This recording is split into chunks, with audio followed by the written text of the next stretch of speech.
하나님 말씀 보겠습니다. 마태복음 24장 신약성경 마태복음 24장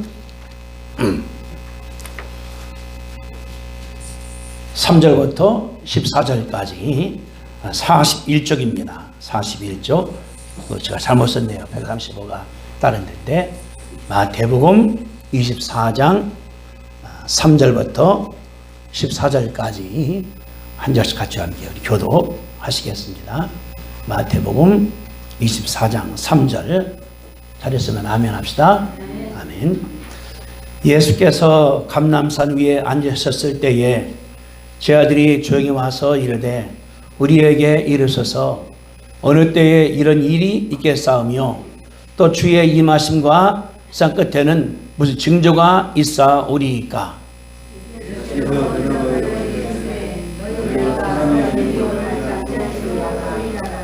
많은 사람이 내 이름으로 와서 이르되 나는 그리스도라 하여 많은 사람을 미혹하리라.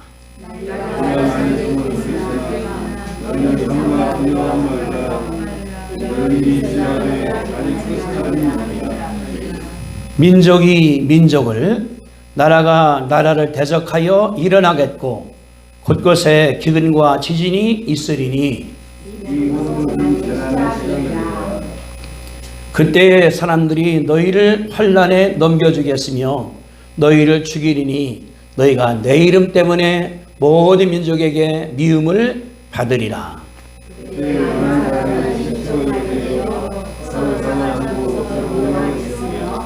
거리 선지자들이 많이 일어나 많은 사람을 미혹하겠으며 그러나 끝까지 견디는 자는 구원을 얻으리라.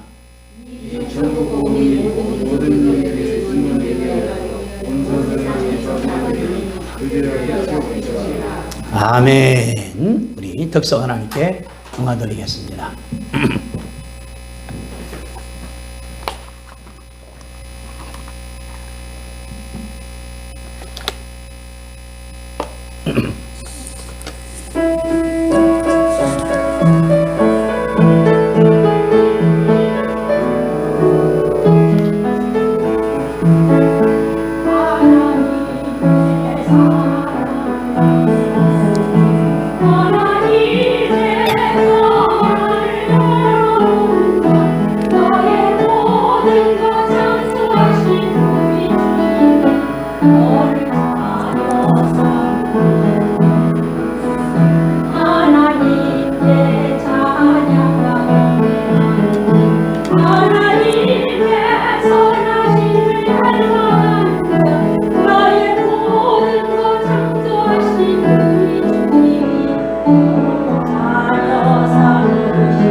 아멘.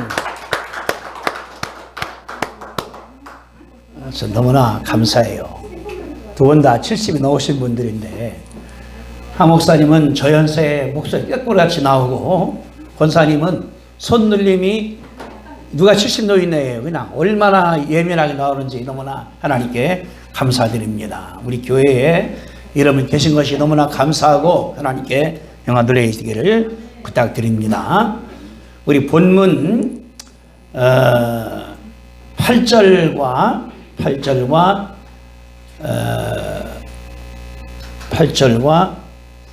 14절 같이 한번 전사님 물 좀 갖다 주실래요? 8절과 8절 시작. 이 모든 것은 재난의 시작인, 다시 한번 이 모든 것은 재난의 시작이니라. 시작이라고 그랬죠? 14절 시작. 이 천국 복음이 모든 민족에게 증언되기 위하여 온 세상에 전파되리니 그제야 끝이 오리라. 여기 8절은 시작이라고 했고 또 14절을 끝이라고 그랬는데 이 뭐냐고 그러면은 예수님께서 다시 오시는 것을 가리킨 것이 그 말입니다. 그래서 여기 말하기를 3절에 이런 질문을 했어요. 3절에 보니까 예수께서 감람산 위에 앉으셨을 때에 제 아들이 조용히 와서 이릅니다. 그냥 싹 물어본 거예요. 뭐라고? 선생님, 우리에게 알려주십시오. 어느 때에 이런 일이 있겠사오며 또 주의 임하심과 새 때는 무슨 징조가 있사오리까? 예수님께서 재림할 때가 언제입니까? 또 한 가지는 주님께서 오실 때의 끝인데 징조가 무엇입니까? 이렇게 물었습니다.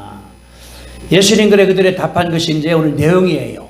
그래서 마태복음 24장, 누가복음 14장, 요한계시록은 예수님께서 다시 오실 것을 기록한 책이라고 우리가 알 수가 있는 것이 아니겠습니까?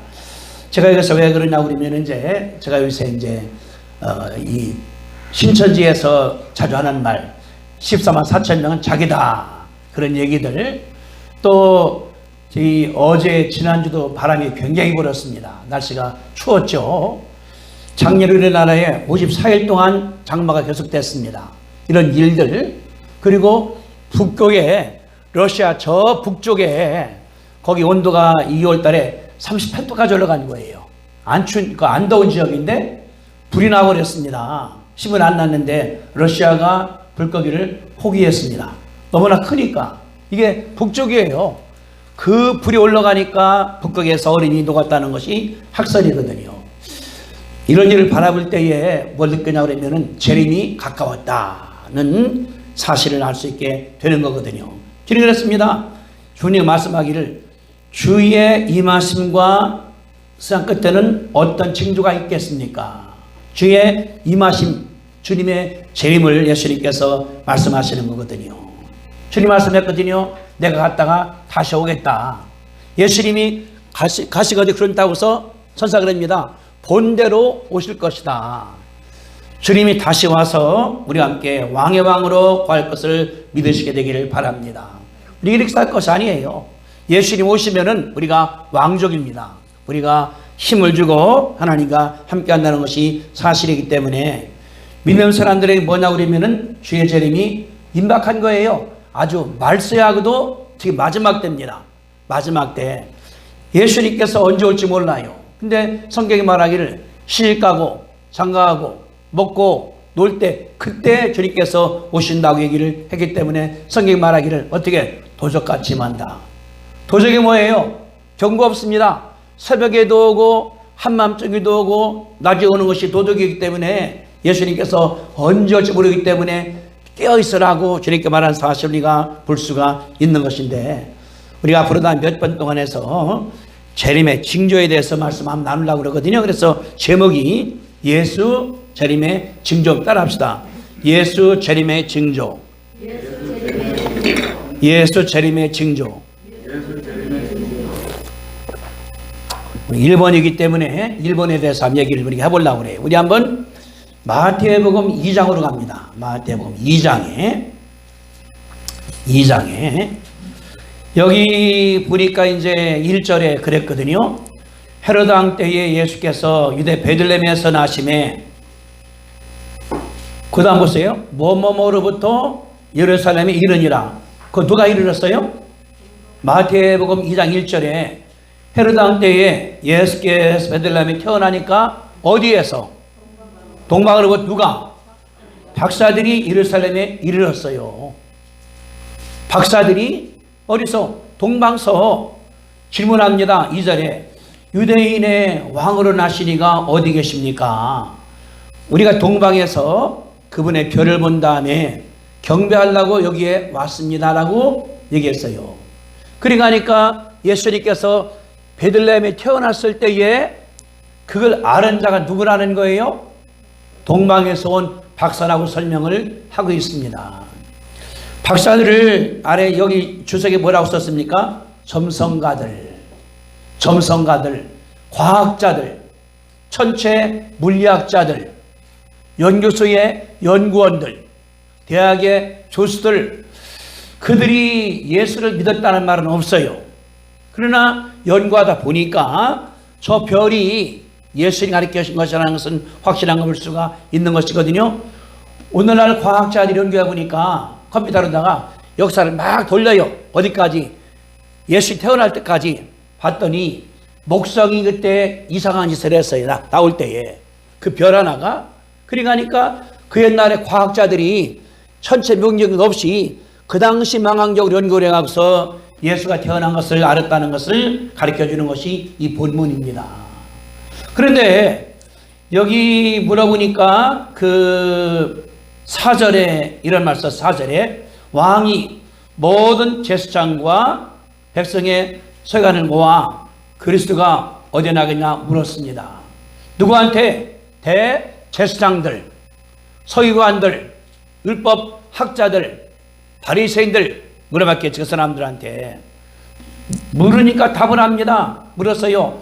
예수란 분이 어디서 납니까? 하니까 5절에 말하기를 유대 베들레헴이오니 알아냈습니다. 베들레헴에서 태어날 것이다. 근데 준비가 안 된 거예요. 그러면서 이제 증거되기를 6절이거든요. 또 유대 땅 베들레헴아 너는 유대 거울 중에서 작지 아니하도다. 내게서 한 다스린자가 나와서 내 백성 이스라엘의 목자가 되리라 하였음이니이다. 그래서 종교인들, 성경과학자들, 학자들, 제사장 아르는데 준비가 안 됐다는 사실을 우리 가운데 가르쳐주고 있는 것입니다. 예수님께서 태어났을 때에 믿는 사람들은 그걸 몰랐어요. 누가 알았습니까? 과학자들, 하나님을 알지만 예수님을 몰랐던 사람들이 연구해서 알았다는 사실을 우리 가운데 가르쳐주는 것이 하나님의 역사입니다. 저는 그런 생각을 해요. 재림은 그럼 누가 먼저 할 것인가? 누가 하겠습니까? 제가 생각할 때는 과학자들이 먼저 할 거라고 생각이 돼요. 우주를 볼 때 변화가 있습니다. 뭐가 있습니다. 그래서 앞으로 주의 재림에 대한 징조들을 물었으면 여기 뭐냐고 그러면은 본문 3절에 보니까 징조가 무엇입니까? 징조 있지 않습니까? 비가 올라 그러면은 분위기가 바뀌어지게 돼요. 추울라 그러면 일어나게 돼요. 그러니까 과학자들 연구하거든요. 지금부터 저 지구로다가 6km, 20km, 30km에 뭐 흘러가느냐 바라본 다음에 기후를 예보하거든요. 지금 얼마가 나가기 때문에 얼마 있다가 바람을 것입니다. 이제 컴퓨터가 아주 좋아졌으니까 저 지구상에, 저 북쪽에, 또 북해에, 또 일본에, 미국에 데이터를 다 종합을 해서 말하면 거의 다 맞아요. 그럽니다. 우리나라 이제 여러분들 서울시는 퇴근 시간 때 비가 올 겁니다. 눈이 올 겁니다. 지난주가 목요일 날이 이제 아산병원에 약타러 가는 중인데 나왔거든요. 출근 시간에 막 올 거라고. 그래서 이제 우산을 가져갔어요. 근데 잠실 들어서 이제 병원 걸어가려고 그러는데 그때 막 눈이 오는 거예요. 그래 내가 참 신기하다. 어떻게 이렇게 맞추는가 이 사람들이. 그래서요 과학자들이 내가 갈 걸 안 하는가 보다. 우산 갖고 왔기 때문에 젖진 않았거든요. 또 그랬거든요. 오후에는 퇴근 시간에 비가 많이 올 거라고. 근데 이제 갈 때는 이 비가 물이 많아갖고서 뭐 이거 녹아버렸었어요. 근데 가서 한 내가 4시간 있다 왔나? 그 시간에 얼어버린 거예요. 땅이 갔다 이게. 그래 내가 생각하면서 참 과학자들도 철저하구나. 어떻게 그 얼을 거를 예견해서 맞아 이게. 이게 뭐냐 그러면은 과학자들이 정말로 철저하게 한다는 것을 바라보게 되는데 이런 생각을 했어요.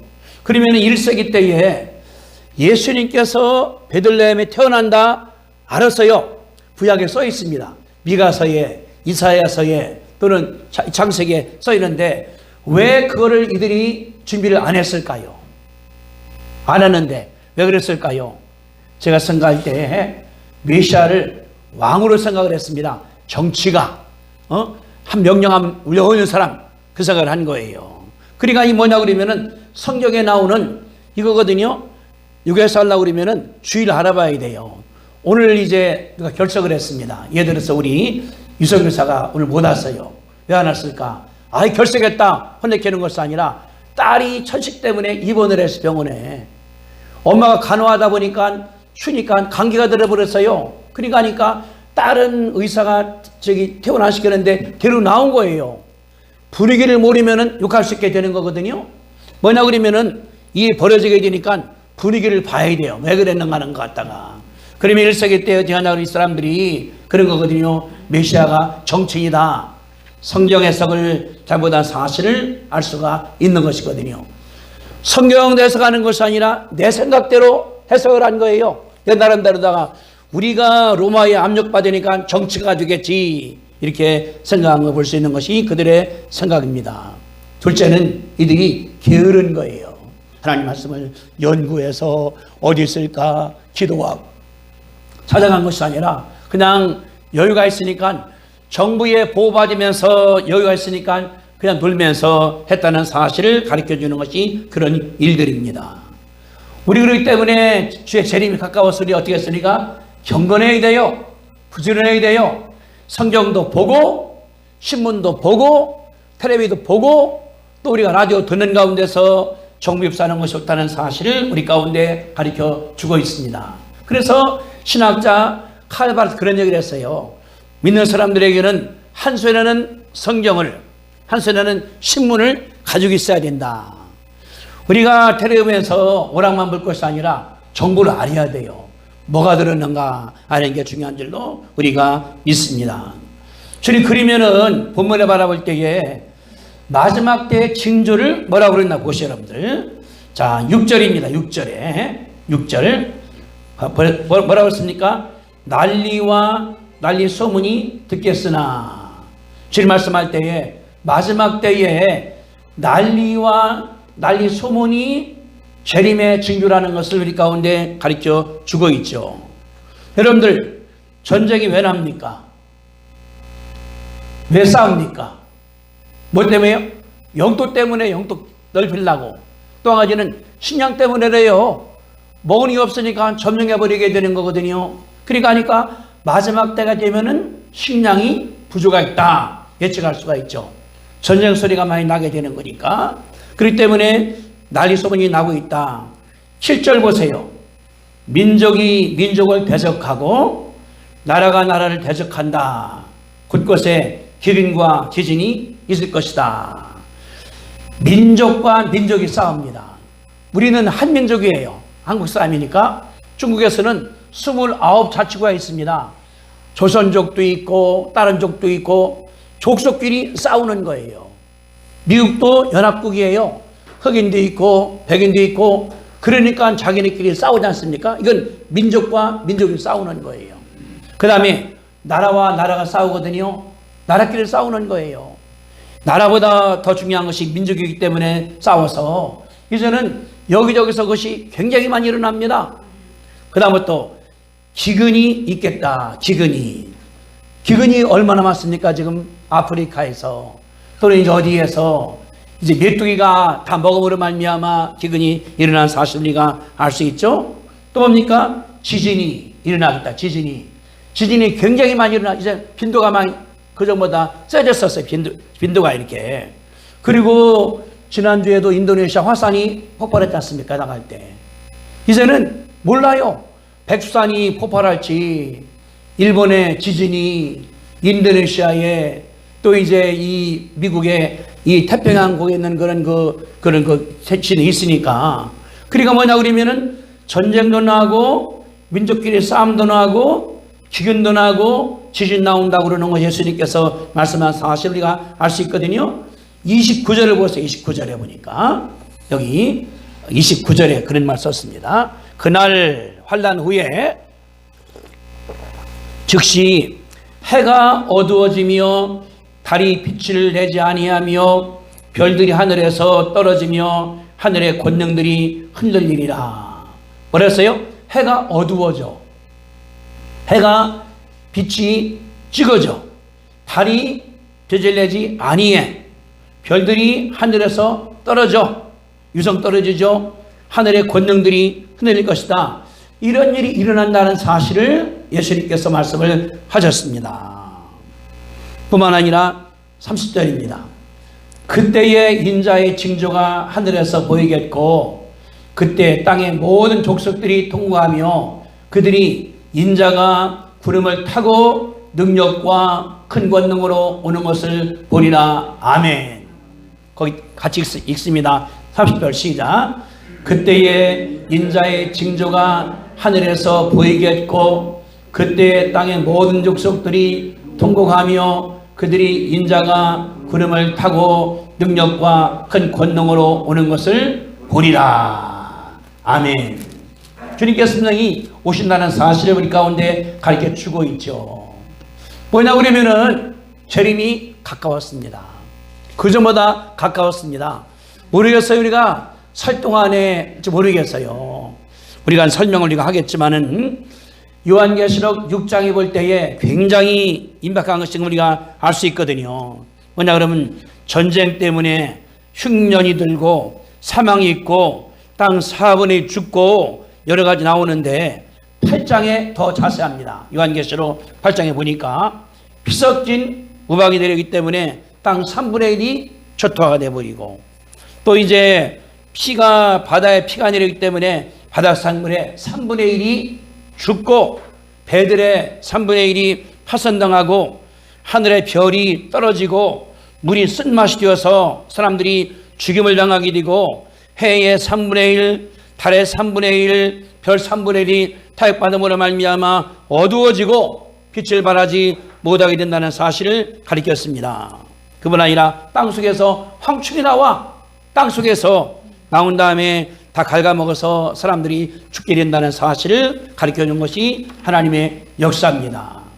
다시 말하면은 지금 전 세계적으로 이 지구가 변하는 거예요. 변하는 거예요. 옛날에는 어떻습니까? 우리 어릴 때만 하더라도 학교 갔다 오면 지게지고 솥하고 밖에 나갔어요. 뚝방에다가 솥 뜯긴 다음에 불 꺾어요. 꼬먼데 이렇게. 그때 뭐 황산이 그런 생각 안 했었거든요. 황산을 몰랐었습니다. 그리고 제가 이제 이 선글라스 갖고 왔어요. 이걸 쓰고 다녀야 돼, 이렇게. 옛날에는 멋으로 썼거든요, 이거를. 우리 어르겠지 않습니까? 그러면 이제 경찰들이 딱 쓰면은, 아, 멋있다, 이거. 그래서 이제 살 때 경찰 선글라스 달라고, 쓰고 다닌다고. 우리 막내가 그렇게 하더라고요. 전화 와서, 저기, 공군장교 쓰는 선글라스를 사달라고. 없어요. 이태원에 가니까 그게 있어. 사줬거든요. 지금은 이게 필수예요. 눈을 안 버려야 되는 거니까. 이게 백내장, 녹내장, 황반이 온다는 거 왜? 오존이 떨어졌기 때문에 그렇다는 거거든요. 뭔가 변한다는 사실 가운데 가르쳐 주고 있는데 제가 이걸 정리해 봤어요. 어제 동아일보에 신문 났는데 뭐냐 그러면 반기성이라고 이분이 옛날에 우리나라에 기상대 대장을 했습니다. 이분이 이제 은퇴한 다음에 K워터 수산공사에 예보 센터장 일을 하면서 기상협회 이사장으로 이분이 일을 하면 이분이 이런 얘기 썼어요. 벼락치는 아프리카 눈폭풍. 아프리카에 벼락쳐 갖고서 눈이 온다는 거예요. 아프리카가. 근데 그러면은 우리나라에 태풍이 온답니다. 아프리카에 시작을 하면은 이런 얘기 있었어요. 인도양의 동쪽과 서쪽 해수가 차이가 나면은 인도양입니다. 동서가 내는데 바다 차이가 나요. 1도 높다. 그러면은 첫째 아프리카 동쪽에 홍수가 난답니다. 그 차이 때문에 난다는 거예요. 두 번째, 아프리카, 중동, 인도, 중국에 엄청난 메뚜기 떼가 일어난대요. 인도양의 온도 차이 때문에. 세 번째, 호주의 불볕더위와 가뭄과 대형 산불이 일어난답니다.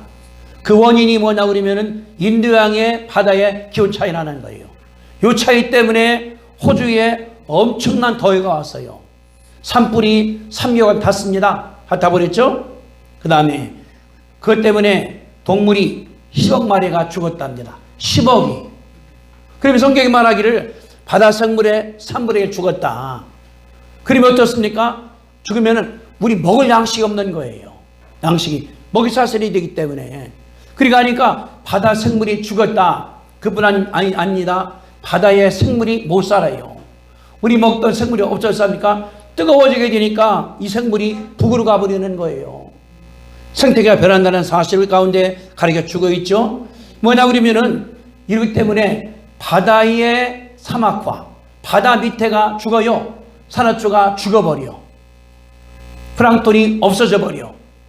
또 지구도 사막화가 돼요. 저 만주 고비 사막 같은 경우가 사막화 되니까 나무를 심어도 클 수가 없어요. 물이 안 나오니까. 우리 가운데 황사 온다는 사실을 우리가 알 수 있죠. 2020년 작년도에 북극에 고온 현상이 발생했답니다. 북극에 이게 8만 년 만에 일어난 사건이라는 거예요. 북극에. 그랬더니 어떻게 됐는가. 북극의 6월 기온이 평균보다 10도가 올라갔답니다. 10도가 올라갔는데 제가 따져보니까 뭐라고 나왔냐면은 온도가 올라갈 때에 1도가 올라갈 때에 해수면이 14째가 올라간대요. 올라가게 되면은 그러면은 5천만 명이 물이 부족하답니다. 먹을 물들이. 왜냐 그러면은 이제 바닷가에가 올라가니까 잠기고 아니겠습니까? 그 인구가 5천만 명이래요. 1년에 30만 명이 질병 때문에 사망한답니다. 이 1도 때문에 올라갈 경우에 그러면은 지구 생물의 10%가 사망한답니다. 이게 과학자들이 말하는 얘기예요. 그러니까 날씨가 더워서 지구가 물이 조금만 이 얼마나 큰 땅이면 전 세계가 다 이게 이 바다가 얼마나 많은 거예요. 우리가 먹는 물은 전체 물의 3%랍니다. 3%. 90%는 못 먹는 물이에요. 바다에 있는 물들이니까.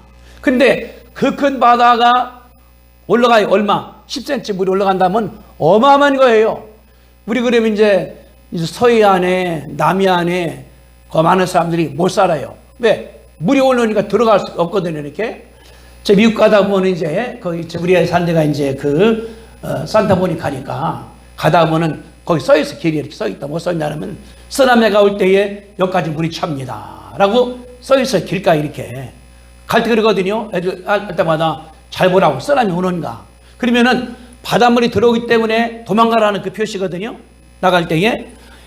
이게 뭘 가르치냐고 그러면은 1도가 나갈 때 그렇게 망한다는 사실을 가르쳐 주는 것이 과학자들이 말하는 그런 내용들입니다. 이들이 이런 얘기를 했어요. 무슨 얘기 했나 그러면은 이제 지금까지 지구가 볼 때에 1000년도 이 산업혁명이 나올 때까지는 전 지구 인구가 1도가 올라갔답니다. 1도가 1000년 넘게 모르는 거예요. 금년에 양 0.001도 001도 모르니 그냥 생활했어요. 근데 그때부터 100년 동안에 1도가 올라갔답니다. 온도가 100년 동안에. 그리고부터는 50년 동안에 1도가 올라간다는 거예요. 1도가 뭐냐 그러면 생각할 때 다 죽었다. 그래서 90년도 12월 달에 유엔에서 결의했습니다. 뭐를 파리 협약 지구 온난화 예방을 하자. 그래서 각 나라마다 정해 있습니다. 그때 찬성한 나라가 195나라가 참석을 해서 모든 나라마다 이산화탄소를 못 나오게 하자. 규제하자. 5년마다 보고해야 돼요. 안 하면은 무역에서 제재하자. 나가는 건데 이 트럼프가 탈퇴했다가 다시 바이든 지난주에 가용을 했죠. 이것이. 거기에 이게 써 있습니다. 그냥 두면은 앞으로다 그냥 두면은 50년만 올라간 다음에 6도까지가 올라갈 가능성이 많다. 지구가 6도까지가. 그러면은 뭐라고 썼냐고 그러면 있었어요. 육도가 되면 한 얘기가 땅과 바다 생물의 90%가 전멸합니다.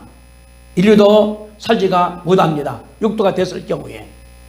이게 심각한 거예요. 그래서 말하기를 1도 올라갔을 때 2도, 3도, 4도 했는데 뭐냐 그러면은 3도 보니까 빈민층과 극심화해서 기후대책이 발생합니다. 사바나 지역이 사막화가 예상됩니다. 몽고 지역이 사막화가 예상됩니다. 모래바람이 불어옵니다. 러시아의 많은 부분이 사막화됩니다. 중국의 북쪽 지역에 사막 현상이 일어납니다. 농사를 지을 수가 없습니다. 사람들이 못 삽니다.가 결론이에요. 목사가 하는 것이 아니라 과학자들이 한 얘기들이거든요. 이 얘기들이 제가 다음 주 제가 이제 통계 배드릴게요. 얼마나 병이 이게 극성을 하고 있는가. 코로나 바이러스 변종 왔다고 그랬죠? 변종이 또 변종이 되고 또 변종이 되기 위해서는 걷잡을 수 없게 나간다는 사실 가운데 가르쳐주는 것이 하나님의 역사거든요. 우리를 가르치냐고 우리면을 바라보니까 다른 것이 아니라 이런 일이 쉽게 일어나기 때문에 이제 우리들에게 어쩔 수 없게 된다는 걸 가르쳐주는 하나님의 역사입니다. 이리 서서히 뭐로 썼나 그러면은 2020년도에 북쪽의 고온현상 때문에 한국과 일본에 엄청난 홍수가 일어났답니다. 고온 때문에 어디에? 저 북쪽에 여기 말고 또 우리나라의 중부지역에 54일 동안 최악의 장마가 계속됐다는 거예요. 54일 동안에 작년에 앞으로 더 할 거라는 거예요. 이제는 60일 또는 3개월 계속 장마가 올 거라는 것이 과학자들이 말한 거거든요. 왜? 이대로만 가면은 온난화가 일어나니까 그냥 화력발전을 만들었어요. 전기 떼려고 그냥 석탄 뗍니다. 그러면은 가스가 나오거든요. 이런 가스들이 저 북쪽 간 다음에 얼음을 녹여낸다는 것을 우리 가운데 가르쳐 주고 있죠. 이분이 말하기를 북쪽에 오존구멍이 펑 뚫어 있답니다. 오존구멍이. 재밌어요. 남극은 관찰되는데 북극은 잘 안 된대, 과학자들이. 근데 최근에 북극에 큰 구멍인데 얼마나 크냐 그러면은 미국 대륙에 3배가 뚫려 있답니다. 미국 대륙에 3배. 미국 대륙이 뉴욕 LA까지가 비행기 타고서 한 8시간을 가야 돼요. 이게 거기에 3배. 그러면은 여기서 미국 갈 때 LA까지가 11시간이거든요. 그만큼이 뚫었다 그 말이거든요. 뚫었다. 무슨 일이 일어나는가 봤더니 독일 항공우주센터 소속 마르틴 디메리스 말하기를 작년에 가장 큰 오존구멍이 뚫렸답니다. 태양빛이 여과되지 않고 비추기 때문에 여러 가지 피해가 온답니다. 빛이 그냥 오게 되니까. 그러니까 우리가 선글라스를 쓰게 되는 거예요. 저는 미국 갔을 때 다 쓰더라고. 사람들이 차만 타면 안경을 받고 그래 내가 멋있다고 했는데 생각하니까 눈을 보호하는 거예요. 제가 눈을 이제 수술하면서 그러는 거예요. 저기 목사님 안경 맞출 때 도수 없는 거 맞추세요. 운전 많이 하셔야 되니까. 또 돋보기 맞추세요. 이렇게. 또 하나는 설교할 때 하기 때문에 여기다 저기 도수 있는 거 쓰세요. 같이 봐야 되니까. 맨 마지막에 반드시 선글라스를 쓰셔요. 보호해야 되니까. 이전 이게 필수예요. 왜 그럽니까? 이렇게 변한 거예요. 오존이 떨어지기 때문에 오기 때문에 이렇게 변한다는 우리 가운데 가르쳐 주고 있으니까. 이 뭐냐 우리 뭐라 보니까 재림이 가깝다는 사실을 우리 가운데 가르쳐 주는데 예수님이 말씀하기를 징조가 있다는 거예요. 징조가. 태양에서 오존 없으니까 그냥 떨어지고 태풍이 불어오고 지진이 막 생겨나가고 이것이 앞으로 더 자주 온다는 사실 가운데 가르쳐 주기 때문에 우리가 어떻게 해야 됩니까? 이럴 때일수록 열심으로 하나님께 나가시게 되기를 주님의 이름으로 축복드립니다. 아멘. 그러면은 우리가 더 자세히 나가기 전에 어떻게 하라고 그러나 주님께서 보세요. 여기 지금 4절입니다. 4절. 예수께서 대답하여 이르시되 너희가 사람의 미혹을 받지 않도록 주의하라. 첫째 뭐냐 그러면은 말세가 될 때마다 미혹을 더 많이 해. 나 따라오라. 유혹하는 걸 볼 수 있는 것이 그런 말들이거든요. 11절도 그랬어요. 그리스도 선지자가 많이 일어나 많은 사람들을 미혹하겠으며 미혹, 유혹 잘못된 길로 끌어간다 그 말이거든요. 예를 들어서 저기 신전제사를 했습니다. 14만 4천 명이 신전이다 그러는데 왜 거짓말인가 한번 봅시다. 우리가 한번 요한계시록 13장에 봅시다. 요한계시록 13장 요한계시록 7장을 먼저 봐요. 7장 먼저 봅시다. 7장 4절.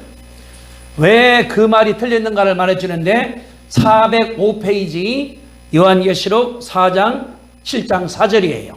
4절. 자, 읽어드릴게요. 요한계시록 7장 4절. 내가 인침받은 자의 수를 들으니 이스라엘 자손의 각 지파 중에서 인침받은 자가 14만 4천 명이다. 누구라고 그랬어요? 이스라엘 자손의 지파 중에서 받은 사람들이 14만 4천 명이라고 그랬죠. 그래 이제 여기 5절, 6절, 7절에서 나옵니다. 저기 베냐민 지파, 레위 지파, 시몬 지파에서 나와요. 이렇게 나오는데 그러면은 이스라엘이 누굴까? 이스라엘이. 응? 자, 앞으로 가서 야고보서 1장 봅니다. 야고보서 앞으로 좀 가면 돼요. 야고보서 1장 1절에 이런 말씀이 써 있어요. 신약성경 371페이지입니다. 371페이지 야고보서 1장 1절 같이 한번 보겠습니다. 누군가 찾았죠? 자, 시작. 하나님과 주 예수 그리스도의 종 야고보는 흩어져 있는 12지파에게 문안하노라. 하나님과 예수 그리스도의 종 야고보는 야고보죠? 예수님의 동생입니다. 흩어져 있는 12지파에게 문안한다. 누구한테? 12지파. 이게 이스라엘 사람이겠죠? 근데 이 12지파는 뭡니까? 1세기 때에 예수 믿고 있는 사람들이 12지파라고 생각을 한 거예요. 다. 그러니까 어떤 사람들은 소아시아에, 누구는 아가야 지역에, 누구는 로마에, 누구는 아프리카에 흩어져 있거든요. 유대인이 아니라 예수 믿는 사람들을 영적 이스라엘로 지정한 사실이 여기에 기록되어 있습니다. 그러니까 하니까 14만 4천 명 유대인이 아니라 다 믿는 사람을 가르쳤다고 그러는 것을 가르쳐주는 것이 하나님의 역사거든요. 그러니까 하니까 유대인은 뭐냐 그러면은 이스라엘만 유대인이 아니라 우리가 영적 유대인인 것을 믿으시게 되기를 주님의 이름으로 축원합니다. 아멘. 한 번 더 봅니다. 로마서 2장 28절 241페이지 신약성경 241쪽 로마서 2장 28절입니다. 거기에 나와요. 로마서 2장 28절 29절에 누가 유대인인가 나오기 때문에 확실하게 나오는 거거든요.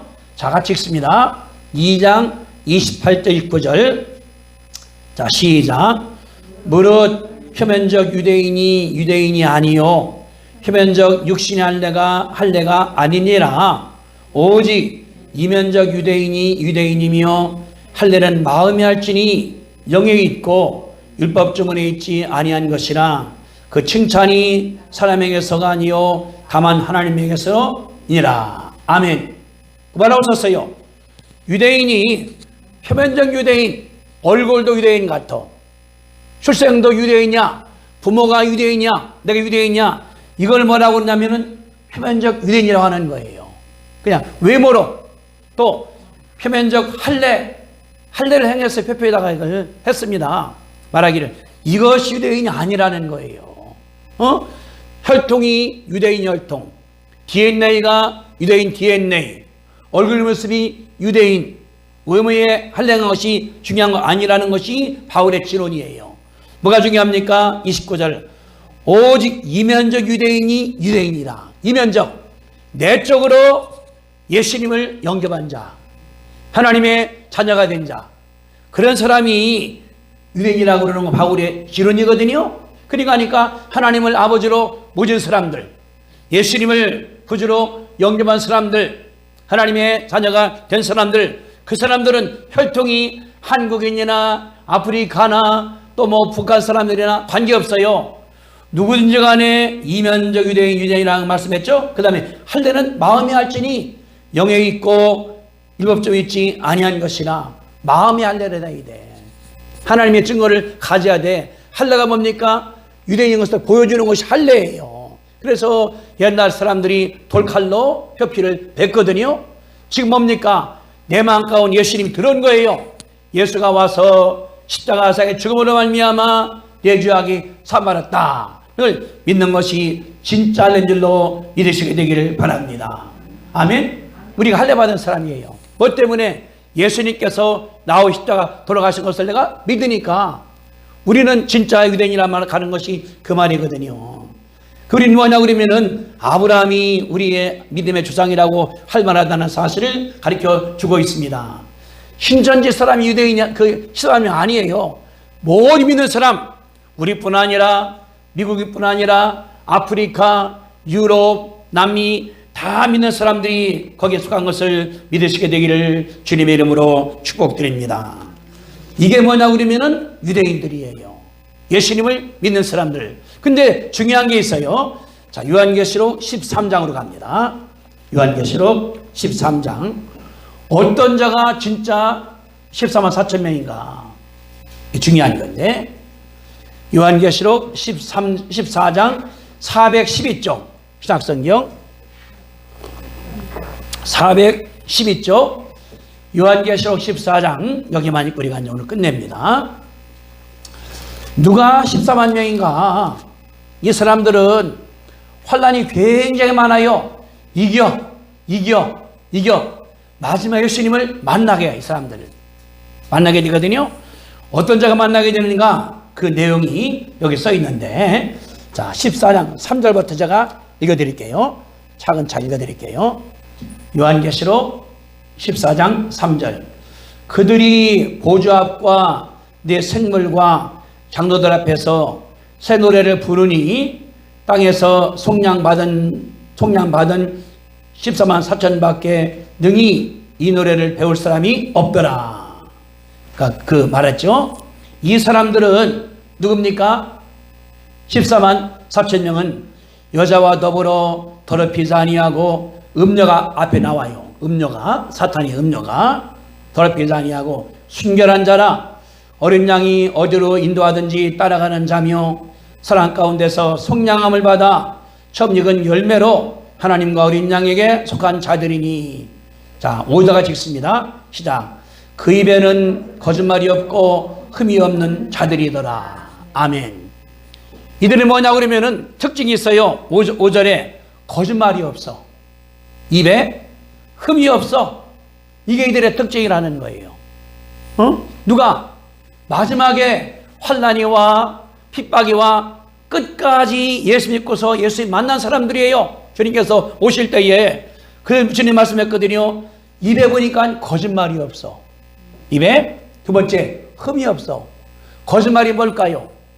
헬라 보니까 이게 가일이란 말인데 G-U-I-L인데 뜻이 뭐냐 그러면은 위장한다 그 말이거든요. 여러분들 보세요. 낚시를 하려고 그러면은 낚시 바늘이 이 바늘이 이렇습니다. 이렇게. 그러면은 지렁이 잡은 다음에 그 지렁이 꼬여 이렇게. 그럴 때 낚시 바늘이 밖으로 나오면 안 돼요. 고기가 안 물어 보이니까. 그러니까 지렁이가 이렇게 있다 그러면은 그 속에다가 싹 껴놔버려요. 지렁이가 움직이기도 두고 이렇게가. 그러면 넣을 때에 고기가 더 물다가 이제 바늘에 걸리게 되는 거거든요. 그걸 뭐라고 그러냐면은 거짓말을 하는 거예요. 거짓말. 내 목적을 위해서 위장하고 상대방을 대하는 것이 거짓말입니다. 내 목적 때문에, 내 욕심, 내 이기심, 육신의 생각 때문에 상대방을 이용하는 것이 뭐냐 그러면은 거짓말이라 그 말이에요.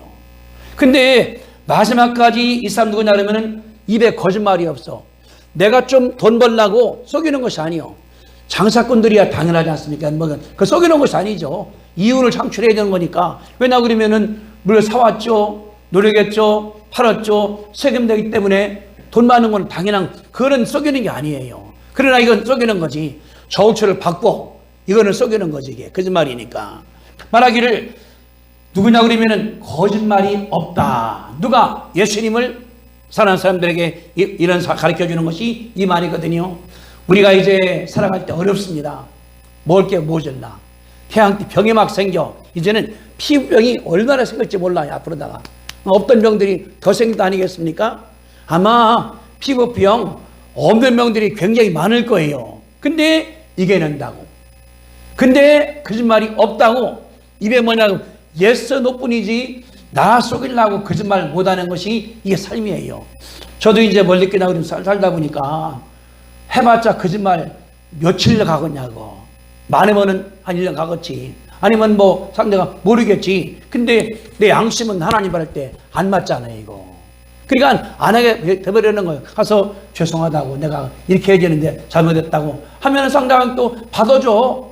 이게 뭐냐고 진실한 거예요. 그러니까 마지막까지 예수 믿으면서 뭐냐고 그러면은 이제 재림이 가까워져요. 입에 거짓말이 없어.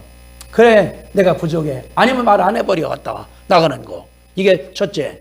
둘째, 흠이 없는 자다. 무슨 말일까요? 완벽한 거 말하는 게 아니 죄인들입니다. 다. 근데 우리 죄를 예수 피로 말미암아 다 사함받은 사람들이 그 사람들이에요.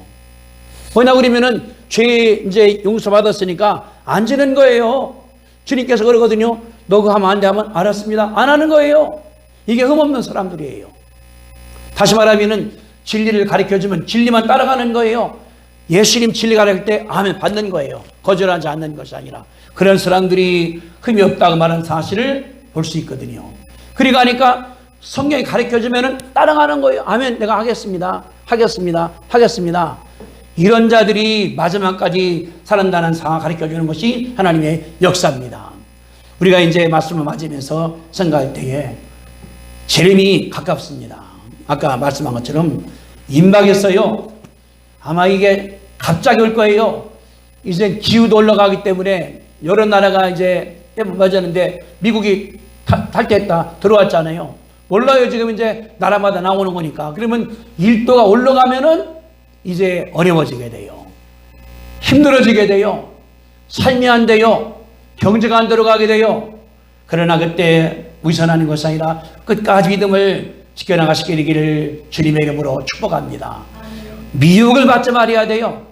쫓아가는 것이 아니라 성경이 뭐라고 그러는가 하나님 말씀을 읽고 또 읽고 묵상을 하고 기도해서 거기 나오는 대로 하시면은 하나님께서 역사할 줄로 믿습니다. 나가시게 되기를 주님의 이름으로 축복합니다. 기도하겠습니다. 은혜와 사랑 많으신 거룩하신 주님 참으로 감사합니다. 예수님께서 십자가상에 돌아갔다가 부활한 다음에 40일 뒤에 하늘로 올라가신 것처럼 다시 온다 말씀했사오니 아버지 하나님이여 감사합니다. 오실 때 그냥 오는 것이 아니라 이 지구상에 이 바다에 기후에 우리 삶에 변화가 오면서 증조 보인다 말씀했사오니 아버지 하나님이여 감사합니다. 이제 최근에 얼마나 지진이 많았었습니까? 화산도 얼마나 일어났습니까?